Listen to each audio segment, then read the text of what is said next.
a mais um podcast Marketing à Patrão. Eu sou o Diogo. Eu sou o Ricardo. Hoje, para sempre, é sempre quase estás sempre com essa e depois as pessoas não acreditam. Está a ser grande. Depois tem 12, 3 minutos. É, Pedro e Lobo, não é? Pois. Mas temos um ótimo episódio. Ótimo, pode ser? Sim. Ótimo episódio. Ricardo, o que é que temos hoje? Hoje temos o resumo das tendências para 2019, tendências de internet 2019, da Mary Meeker. É o reporte da internet, não é? Esta senhora é conhecida desde 95 a fazer reportes. O estado da internet, não é? E o estado em que ela está a fazer estes reportes. É o State of the Union da internet. É feito por esta senhora e super well known. Ela é uma referência sem dúvida nisto. Mas, antes de passarmos ao report, sim, há uma coisa que vocês têm que fazer. Pois é, ir a flag.pt/webcast, já sabem onde está todos estes episódios e os outros Flag Talks que existem. Vão também no YouTube. Se estão aqui no YouTube, façam subscrever aqui ao canal da Flag. No Facebook, flag.pt, a mesma coisa. Instagrams, Twitters, não há Twitter. Podcast, temos podcast, Spotify, iTunes, whatever podcasts are listened to, não é? Tipo, em qualquer lado nós estamos lá, somos tipo uma praga, não é? Tipo isso. Enfim, mas vamos... Sem mais demoras.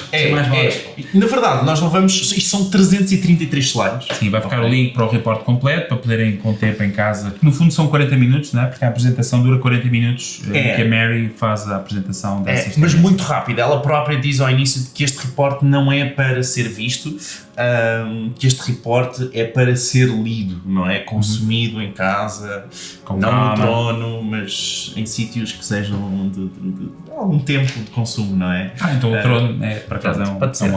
Enfim, vamos a isto? Sim, sem mais demoras, vamos lá. Nós tiramos, obviamente, tentámos concentrar naquilo que são as tendências mais relevantes para o marketing digital, portanto dizer isso, e relacionados com a internet, e-commerce, etc. E isto aqui são apenas algumas que nós tiramos do saco e que achámos mais relevantes. Sendo que a primeira de todas é o mercado enorme da Ásia e Pacífico. O que é há aqui? Eu acho que aqui, como tendência, vale a pena destacar o enorme potencial da Ásia e Pacífico, não é? Nós muitas vezes, como empresas portuguesas, temos a tendência para nos focarmos na Europa, nos Estados Unidos, que pensamos, Estados Unidos é um ótimo mercado e está cheio ali de utilizadores, mas na verdade, quando olhamos para a taxa de penetração, e taxa de penetração entenda-se da parte de todos, da população, porcentagem da população que utiliza a internet. Exatamente, obrigado, que já está que já tem internet, já tem acesso à internet. Na verdade, a Europa até é um mercado maior do que os Estados Unidos, ok? E nós muitas vezes não temos esta noção. Temos esta parte, não é? Os Estados Unidos parecem aquele mercado muito grande, mas não, nós quando incluímos a Rússia como a Europa, somos muitos, somos 700 milhões, ok? Enquanto os Estados Unidos são uns 300 milhões. Sim, a diferença é depois a linguagem. Nos Estados Unidos é uniforme, na Europa é multiculturalidade. Mas sim, em termos de mercado, a Europa, em termos de dimensão, é maior, mas aqui a oportunidade que há é de facto no mercado Asia-Pacífico, ou seja, Asiático e Pacífico. Porquê? Porque 50% da população lá já está com internet e esses 50% representam mais de 50% do total de utilizadores de internet. Portanto, há aqui uma grande oportunidade nestes mercados. Eles ainda têm 50% deles ainda vão ter internet eventualmente, não é? Vão estar online, portanto há muita gente aqui que vai estar incluída. Isto sobretudo é ótimo para quando temos produtos exclusivos, não é? Se nós produzimos, estamos em Portugal e estamos realmente a produzir meias, na China não vale a pena irmos vender meias para a China, não é? Mas agora, se tivermos um azeite exclusivo, rolhas de cortiça, não é? Produtos de cortiça, aí sim pode valer muito a pena nós explorarmos este mercado. Isto deixa-me só adicionar que 2018 foi, segundo o report, que não temos neste slide, mas ela tem lá outro slide à parte, que foi em 2018 que ultrapassámos mais de 50% da população mundial online, ok? Com 51%. Eu notei isso porque tenho internet mais leite lá em casa e eu disse à minha mulher, isto deve estar aqui mais gente pronto, e deve ter sido isso. Enfim, grandes oportunidades neste mercado que há que olhar nos próximos anos porque vai continuar a crescer, tem espaço para crescer e a dimensão em termos de volume que existe aqui de leads, que é no fundo o gráfico que nós estamos a apresentar, é muito grande. Portanto, é um mercado a estar atento.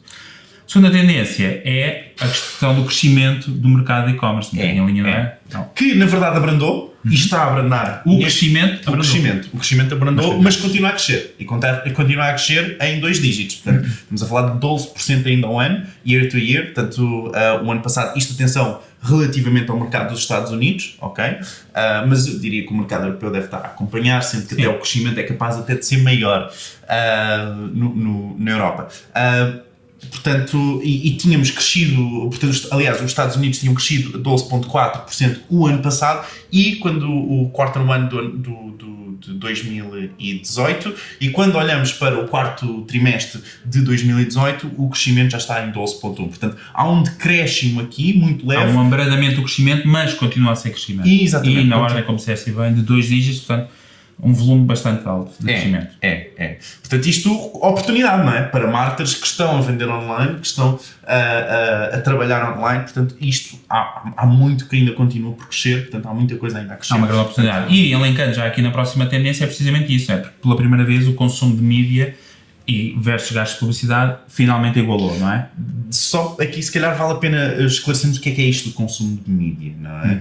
O consumo de mídia é onde nós vamos consumir o conteúdo, não é? Seja esse conteúdo séries de TV, seja esse conteúdo de séries, seja notícias, exatamente, ok? Outro tipo de conteúdos. Portanto, onde realmente, quando comparamos, ela compara 2010 com 2018, e onde é que o gasto em publicidade nesses canais de mídia tem sido, não é? E os gastos que ela menciona é o print, ajuda-me, na imprensa, rádio e TV, e depois em desktop e mobile, ok?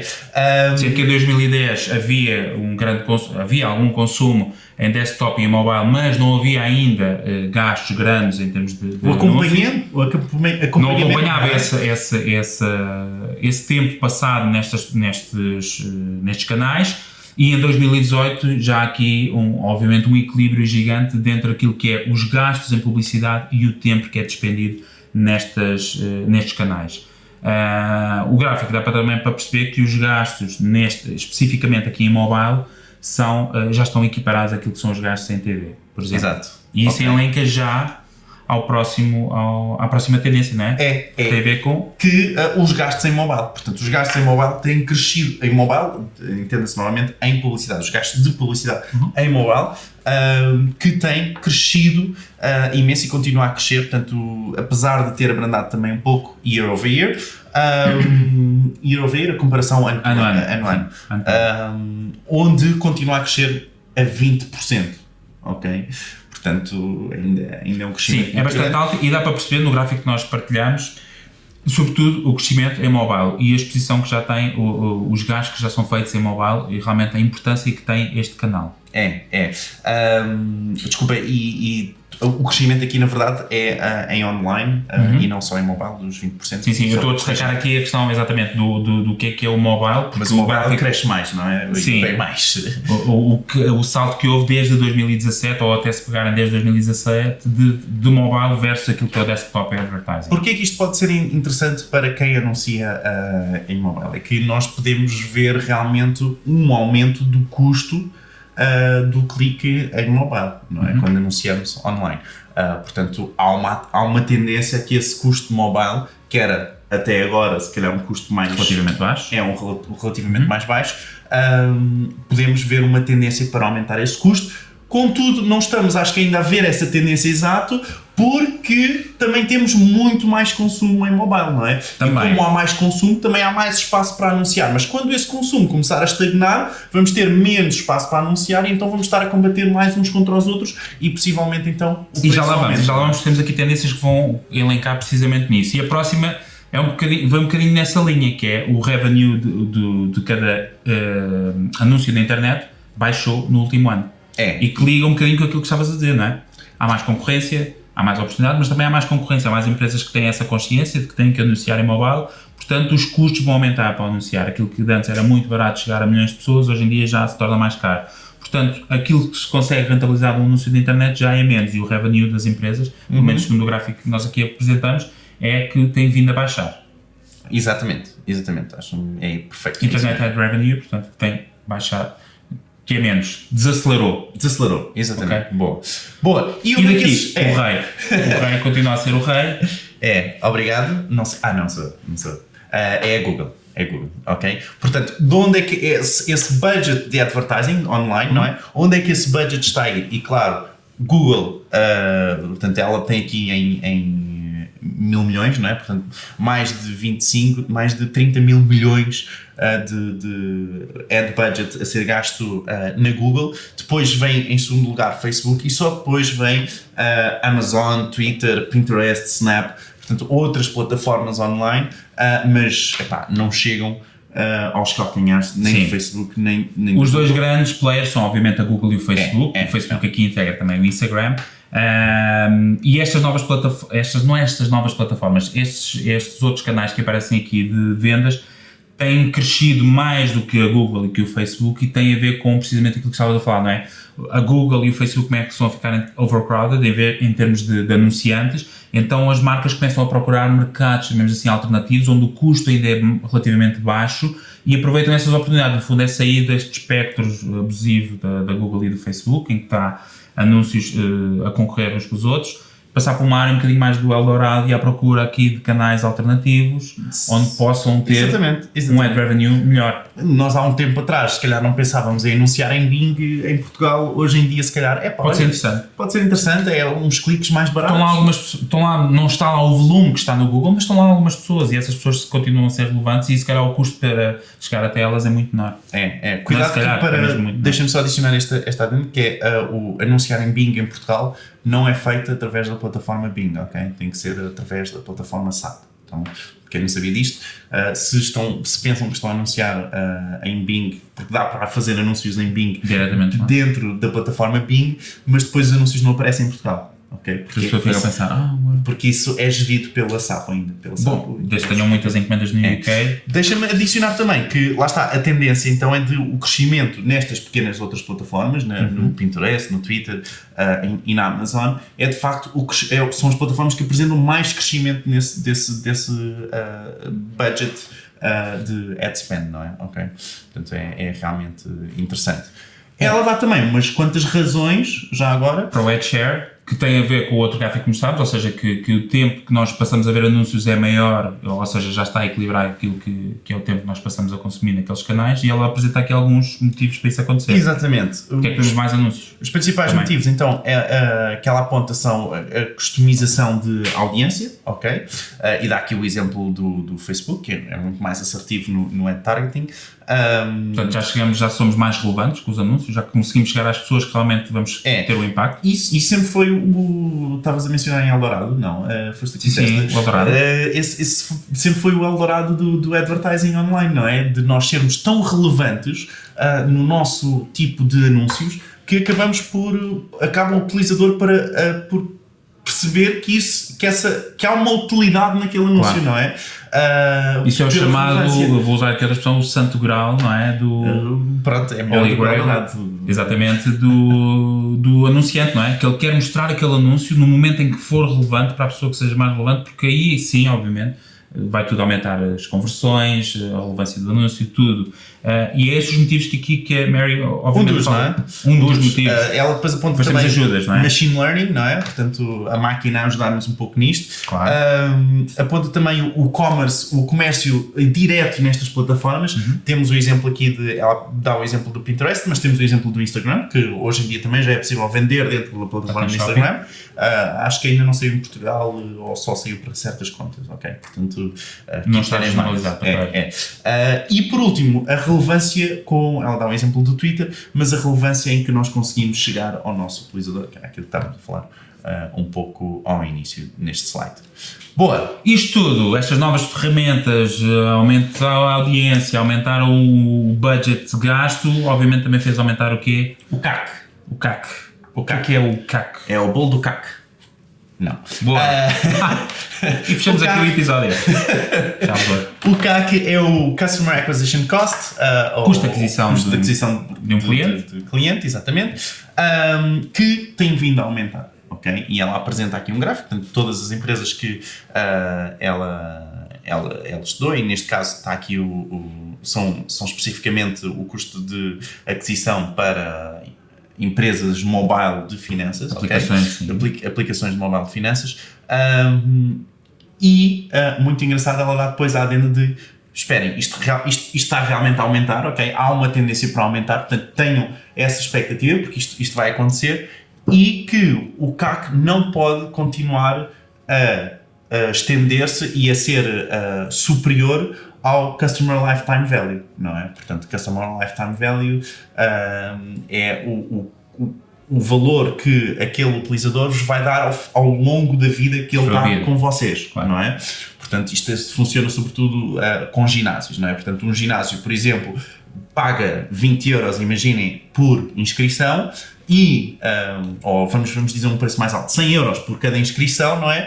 Mas, e o utilizador inscreve-se e só paga 50 de inscrição, imaginemos, mas depois o ginásio acaba por conseguir retirar retorno quando o utilizador fica lá mais meses, não é? Porque depois é uma mensalidade, então é 50 euros todos os meses e acaba por tirar retorno ao final do terceiro mês. Estão a perceber? Portanto, é mais sim. Foi um long shot, mas sim, mas deu para perceber. Deu para perceber o exemplo. Sim, o valor de isto é o LTV e LTV, se estão no marketing e não sabem o que é LTV, tem que ir procurar no Google. O custo de aquisição tem que se ter atenção, porque nunca pode ser superior ao LTV. Porque senão era aquilo que estava a dizer no ginásio. Depois não é sustentável, não é? Claro, estás a gastar mais dinheiro para adquirir o cliente, para adquirir o cliente, do que aquilo que ele alguma vez vai gastar connosco. Portanto, há aqui uma soma negativa.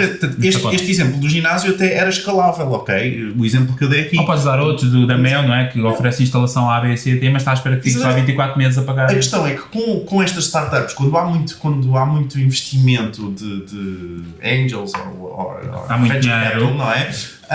Consegue-se aumentar muito o CAC, não é? Nós conseguimos ter um CAC muito elevado, mas não pode ficar durante muito tempo, não é? Porque depois espera-se que depois esse lifetime value sobreponha-se o CAC, porque se não sobrepuser o CAC nem nos utilizadores, depois acabam por vir organicamente, a empresa acaba por falhar. Portanto, o que ela está a dizer é que, por muito investimento que haja, isto não é escalável assim. Okay. Claro, tem que ter sempre atenção ao valor total de lifetime value do próprio hóspede. Ela dá, no entanto, aqui algumas soluções, chamemos assim, para que as coisas não se tornem insustentáveis. E dá aqui até alguns exemplos para razões para experimentar um novo serviço, ou seja, formas, não é originais, mas formas mais eficientes de adquirir novos clientes. Exatamente. Sem comportarem custos grandes de anúncios. E aqueles que resultam da melhor forma, não é?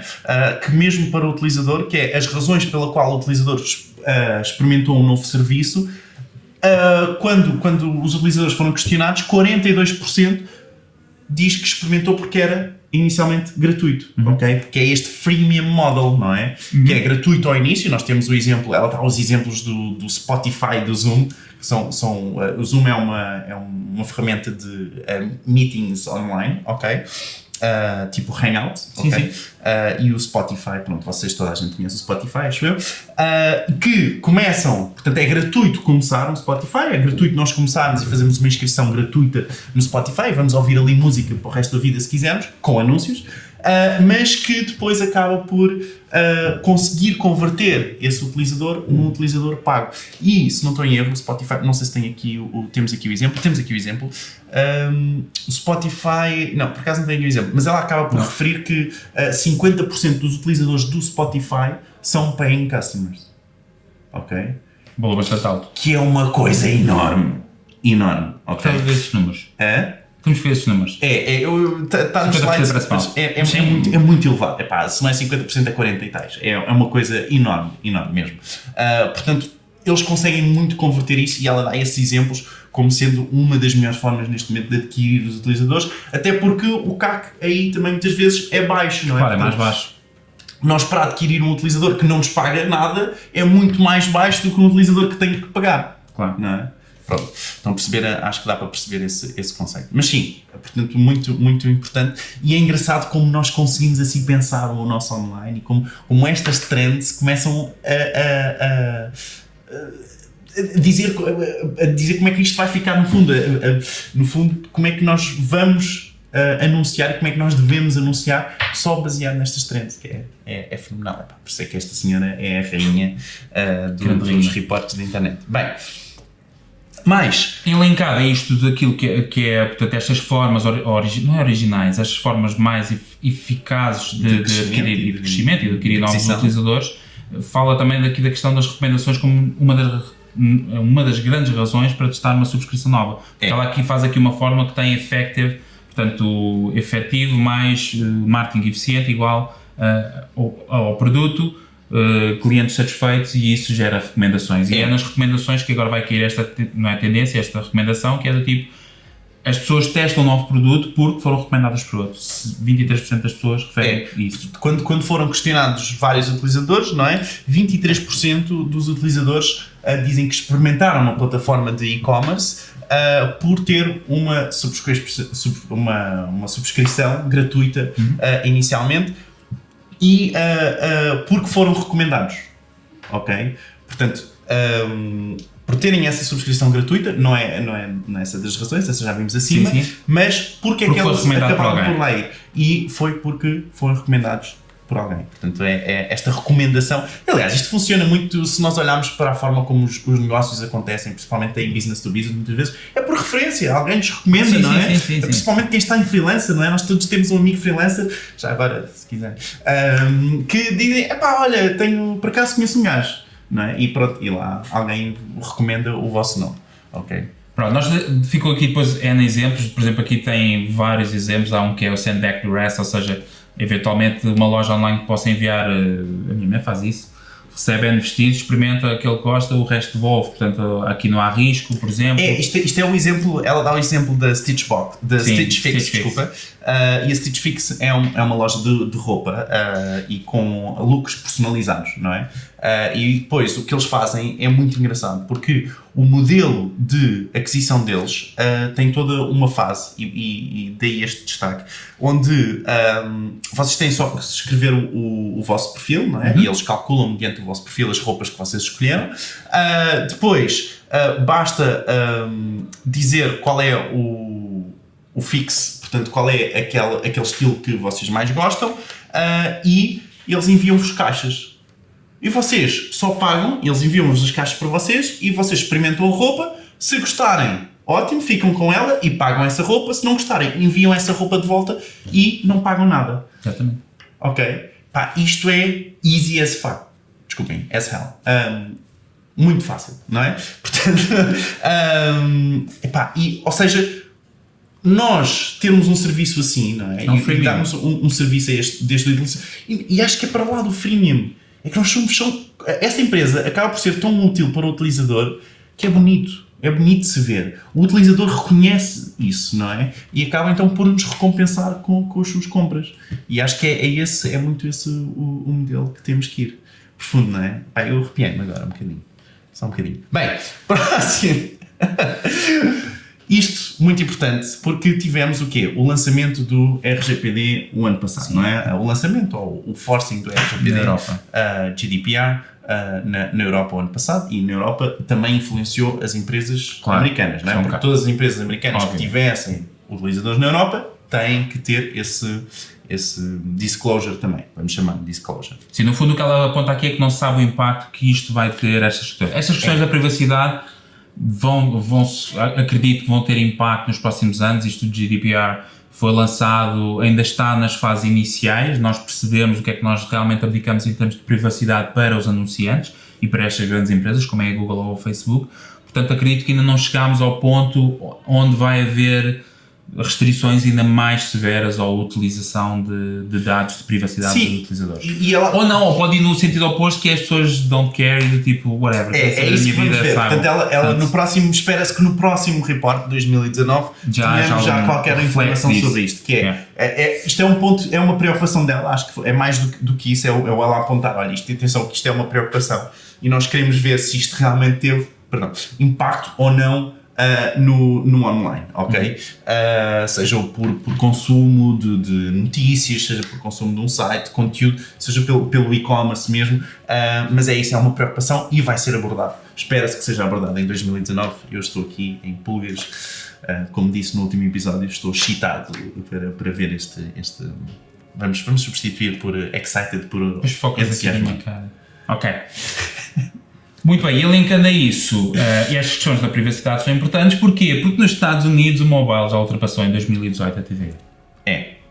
Finally, não é? Portanto, a gente passa muito mais tempo, isto tem a ver com exatamente a device time, passamos muito mais tempo num dispositivo que sabe tudo sobre nós, não é? Antes se olhávamos para uma televisão, a televisão não sabe nada sobre nós, não é? Não sabe se estão lá 3 pessoas, 5 pessoas à frente, não é? E agora estamos a ver conteúdos num dispositivo que sabe tudo sobre nós. Portanto, em 2018 houve aqui um shift, não é? Passámos mais tempo com o nosso telemóvel do que a ver televisão. E ela ainda dá em que plataforma, não é? Em que plataformas é que nós passámos mais tempo? Por estranho que pareça, neste caso, mais uma vez relativamente aos Estados Unidos, não é? 30% em Facebook, não é? Isto os nossos pais e avós... Continuam lá, mas está em crescimento. Está em crescimento. Sim, mas devemos continuar sempre por aqui, porque se não é no Facebook é no Instagram, que é do Facebook. Se não estamos no Instagram, estamos no WhatsApp. Estou a pensar em termos de recolha de dados. Depois o Facebook Messenger também lá está, não é? Muito engraçado, nós vemos, e que acaba por até ter um crescimento neste último quarto de 2000. Sim, mas o YouTube e Instagram nota-se que são aqueles dois grandes. E o YouTube, eu acho que é algo muito importante, e que é algo que ouvi ainda no outro dia um podcast que eu nunca me tinha percebido, que é, comparativamente, quando comparamos estas plataformas de social media, plataformas online, não é? Nós esquecemos que o YouTube não necessita de subscrição, não necessita de um sign-up. O conteúdo do YouTube é entrar e ver, não é? Agora, Facebook necessita, Instagram necessita, WhatsApp, Messenger, todos esses serviços mais, Pinterest, Snapchat,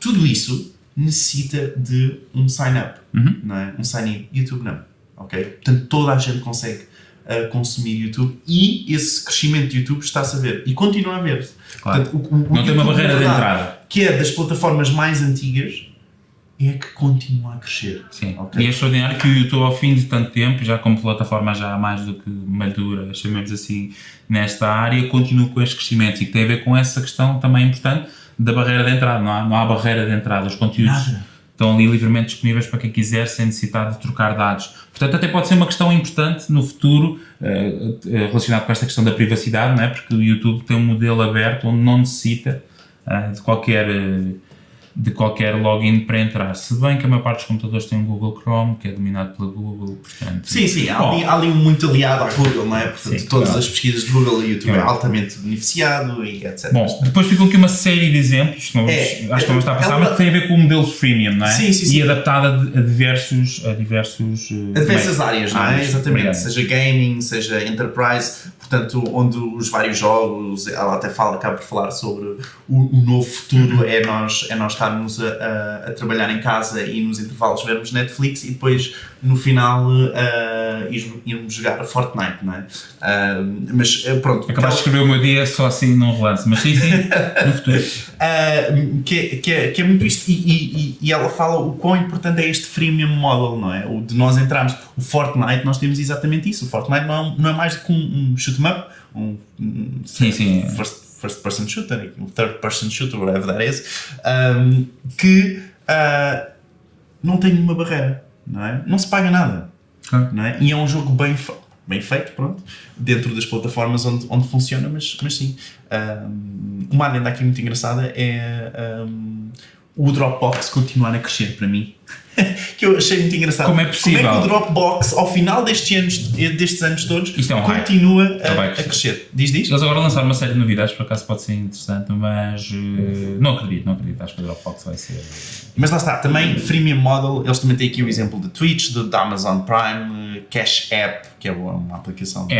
Sim. Sobretudo relacionadas com o online. Mas isto pode ser aplicado, lá está, como o exemplo que demos da loja de roupa, pode ser aplicado a uma série de negócios. Às vezes basta ser criativo e pensar, ok, o que é que eu posso dar sem grandes custos para que isso me possa vir a fidelizar e trazer clientes, que o custo disso seja mais baixo do que anunciar, por exemplo. E consigamos, no fundo, dar mais valor logo ao início, que o utilizador consiga perceber esse valor, não é? Para que depois o utilizador fique connosco. Isso, sem dúvida, é muito importante. E acho que funciona muito bem segundo os dados, não é? Segundo os dados. É os dados. Funciona muito bem. Boa! Próxima tendência, isto está tudo elencado, não é? Tem a ver com se os utilizadores estão ok ou não para a utilização da data se esta for para beneficiá-los. Eu acho que esse vai ser o caminho, ou seja, um bocado ligado àquilo que eu disse há pouco. Ou seja, as pessoas ainda preferem receber conteúdos personalizados, adaptados a elas, em troca de alguma perda, chamemos assim, de privacidade. Ou seja, eu prefiro dar alguns dados de preferência aos anunciantes, saber se eu gosto de motas ou de carros ou de whatever, para que isso me faça receber conteúdo mais relevante em termos de anúncios, do que ter essa informação toda privada e receber coisas assim. Portanto, e o que os estudos mostram é precisamente isso, não é? Que as pessoas estão dispostas a perder parte dessa privacidade.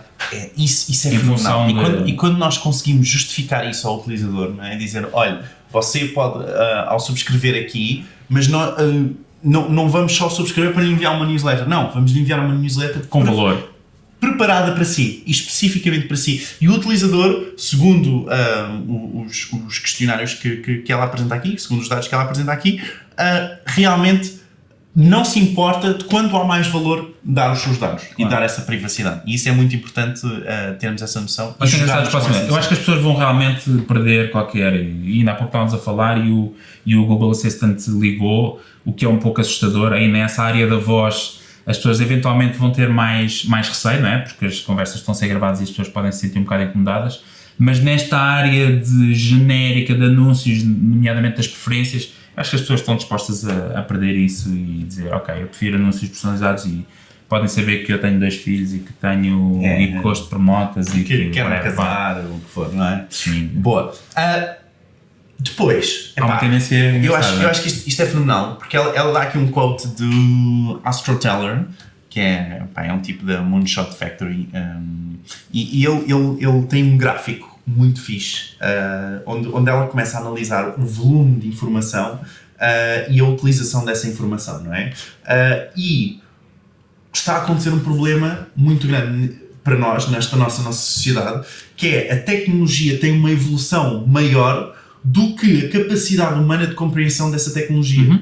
Ok? Portanto, imagina, há tantas formas de anunciar no Instagram neste momento, e tantas formas de anunciar no Facebook neste momento, e tantas formas de anunciar no Google neste momento, que a minha capacidade humana, finita, não é? Não consegue acompanhar todas essas formas. E de todas essas nuances para que isso aconteça. E então há uma especialização muito em pessoas que percebem de anúncios no Instagram, em pessoas que percebem de anúncios no Facebook, não é? Há muito essa especialização porque o ser humano é muito finito e a capacidade finita do ser humano não consegue acompanhar toda essa evolução. E então ele tem aqui um gráfico o gráfico, exatamente, que reforça sobretudo a adaptabilidade humana versus a velocidade a que a tecnologia está a evoluir. Ou seja, têm surgido novas coisas, como está a dizer, seja a própria tecnologia, que a capacidade humana para se adaptar a ela, portanto estamos a ver mudança de hábitos, não é? Usar o telemóvel, agora já toda a gente usa o telemóvel, usar outro tipo de tecnologia que já está disponível, mas que nós levamos algum tempo a adaptarmos a ela e a começar a usar. Portanto, a velocidade a que a tecnologia está a ser desenvolvida e posta em prática é muito superior, segundo o gráfico, à nossa capacidade de adaptação. Eu acho que o gráfico exemplifica muito bem isso e acho que o bom de nós destacarmos aqui para marketing digital é isto mesmo, é que há tanta evolução, há tantas plataformas que nós neste momento não conhecemos. Eu poderia ser, se calhar, 10 vezes mais produtivo se eu conhecesse todas as plataformas online que me facilitassem a vida. E conseguia anunciar 10 vezes melhor para os utilizadores se eu conhecesse todas as formas de anunciar em todos os meios, não é? Portanto, há muita possibilidade de crescimento para nós. Portanto, temos que ter isso em atenção e continuamente a ouvir podcast, não é? Como o nosso, que fala sobre isto, e nos continuarmos a informar para termos essa noção do que é que está aí, como é que nós conseguimos utilizar esta tecnologia toda para melhorarmos a nossa vida e o nosso trabalho, não é? Claro. E agora, para algo completamente diferente, que é completamente oposto disto, não é? A tecnologia está a evoluir, mas há aqui uma tendência que é os utilizadores estão a tomar algumas ações, pelo menos segundo o gráfico aqui nos Estados Unidos, para regular o uso do telemóvel, ou seja, há realmente um sentimento que nós usamos demasiado o telemóvel. Vários sistemas operativos, como é o caso da Apple, lançou aquele medidor que nos diz o que é que nós estamos a fazer no telemóvel para que a própria pessoa possa controlar e perceber que efetivamente pode ser exagerado. Portanto, há cada vez uma maior preocupação com este uso excessivo, seja de redes sociais, seja de telemóvel, seja whatever. Portanto, que é quase um contrassenso. 1 hora e 33 minutos no meu telefone. Eu ainda não usei no meu telemóvel. 81 desbloqueios. Aliás, acho que vou comprar daqueles telemóveis. Mas sim. Mas é um bocadinho contrassenso, mas tem a ver com esse overflow, não é? De tecnologia e que nós rapidamente... E o engraçado, e que ela aponta isto na sua apresentação, é que a principal culpa disto estar a acontecer, na verdade, não é pela publicidade. Não, de facto não é. Pronto, não, okay. Ou seja, podia ser aquele overflow do tipo, ok, não, isto passou a ser só anúncios, eu estou farto disto, isto não me está a dar informação relevante, mas de facto o que o estudo mostra é isso, é que não, a causa desta percepção de que estamos a usar muito e que estamos muito absorvidos no telemóvel sobretudo, não é por culpa dos anunciantes. Portanto, os anunciantes aí estão de parabéns, a culpa será da sociedade como um todo. E ela depois não acaba por... tempo para refletir, eu disse aqui uma coisa... Mas sim, mas é isso. E que depois ele linka aqui outra que é o desaceleração do uso de redes sociais. É isso. Epá, não há... Nós adoramos, mas agora já não é tão giro assim. Não há mais nada a dizer, na verdade. Epá, é o que está a acontecer e começa a haver, se calhar, uma saturação e atenção, continua a crescer, não é isto que ela está a dizer. Portanto, o crescimento continua, mas um crescimento de 1% para 6% Não, e sobretudo o gráfico que mostramos aqui é a utilização das redes sociais. Exatamente. Ou seja, as redes sociais até podem continuar, mas é a utilização, o tempo que nós passamos nas redes sociais. Porque há de facto essa percepção de que nos está a inibir alguma qualidade de vida, estamos muito absorvidos, a pressão social... Há corretivos, amigos. Bom, deixa-me o tempo certo agora ou não? Sim, deixa aquele espaço, aquele contexto. Por outro lado, há uma parte boa que é a importância das reviews online, não é? Que ela aponta aqui como uma grande tendência, chamemos assim. E no fundo, ela não fala tanto na questão de nós darmos muita importância ou não, mas sobretudo de um regulamento dessas reviews online. Dessas avaliações. Portanto, não é nós fazermos reviews, já há muito fake news, acho que a expressão de fake news espalhou-se muito, não é? E termos um senhor a dizer que o abacate faz bem ou que o óleo de coco é ótimo para cozinhar e depois, na verdade, o óleo de coco, quando se cozinha, lança umas substâncias quaisquer na comida, não sei, mas esta informação e estas reviews das coisas como se fazem, etc., acaba por as pessoas já terem uma tendência de irmos rever se isto é realmente real. Portanto, claro, fazer aquele fact check. Este fact check, este contra fake news, não é? E então as pessoas acabam por ter essa necessidade de que esta informação seja checked. Okay? Se esta informação realmente é real, se não é real. O próprio Google tem uma forma de anunciar muito engraçada que diz Google Guarantee. Isto só está, acho que ainda só está available nos Estados Unidos. Para as notícias? Não, para um anúncio para pequenos negócios de Google My Business. Ok, sim. E aquilo são leads que são geradas diretamente pelo Google. Portanto, e vocês pagam diretamente à Google por essa lead ou por esse contacto, mas tem ali um símbolo a dizer Google Guarantee. E mesmo nos anúncios isto já começa a ser muito importante. Desculpem, eu estou sempre a olhar para os anúncios e acabo por... Sim, mas é a fidedignidade daquilo que é as informações que nós temos online. Obviamente é muito difícil nós podemos criar, há N exemplos disso, de notícias falsas que se propagam e que depois é difícil ou às vezes quase impossível desmontar isso de que é falso. É. Porque depois às tantas já é difícil distinguir aquilo que é informação verdadeira com a falsa, portanto nós conseguimos criar um mito online. Sim, há vários exemplos disso. Isso acabou por nos reforçar este nosso comportamento de há reviews, não há reviews, não é? Temos que ver as reviews, o que é que dizem e o que é que não dizem, que é para vermos se aquilo realmente está certo ou não. Ela dá aqui o exemplo depois do Airbnb, do CEO da Airbnb, umas quantas quotes de o quão importante as reviews os fizeram crescer, etc. Portanto, é muito, muito interessante. Mais uma vez, vejam o report é muito bom, ok? Claro. Keep that in mind. Por último, a Mary Meeker partilha aqui aquilo que são as motivações nucleares, ou que deve ser as motivações core de uma open internet. Para os consumidores, no fundo, é eles terem aquilo que querem de uma forma eficiente e sem custos. Ou com custos baixos. Ou com custos baixos.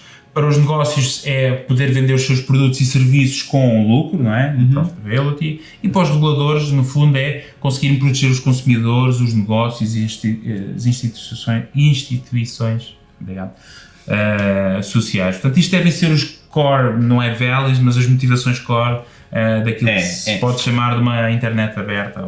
Isto muito relacionado com os reviews, que este é um gráfico que até vem antes das reviews que estávamos a falar, dos gráficos de reviews, que ela depois prova isto, porque é que ela diz isto, não é? A razão pela qual ela diz isto, e é muito, nós temos este conhecimento de como estas regras do online, não é? E temos agora um exemplo, o Facebook, acho que foi a primeira multa de 5 mil milhões de dólares do FTC, sobre o Facebook, acaba por sair, portanto começa a haver uma regulamentação das coisas que é necessário, desta Open Internet começa a ser necessário, cada vez mais necessário, e a eleição do Trump é uma prova disso. E sim, acho que é muito bom ela conseguir destacar mesmo, e isto se vê nas tendências do online, aquilo que é muito engraçado. Muito bem, e este foi o resumo. Fica mais uma vez o link para o report completo com as 300 e muitas páginas com tendências, sobretudo... Onde é que fica esse link? De 2018. E o link fica em flag.pt/webcast, já sabem, é lá onde está esta Flag Talk, que é o Marketing à Patrão. Estão lá todas as outras Flag Talks, estão também no nosso canal do YouTube, Flag, subscrevam-se se ainda não subscreveram. facebook.com/flag.pt, já sabem, lá também estão todos os conteúdos, e no Instagram... No Twitter eles estão a arranjar aí podcast. E o podcast é muito importante, o Diogo aqui não deixa passar a membrar. Nós voltamos a ver num próximo episódio, por isso até lá, meus amigos. Obrigado, tchau.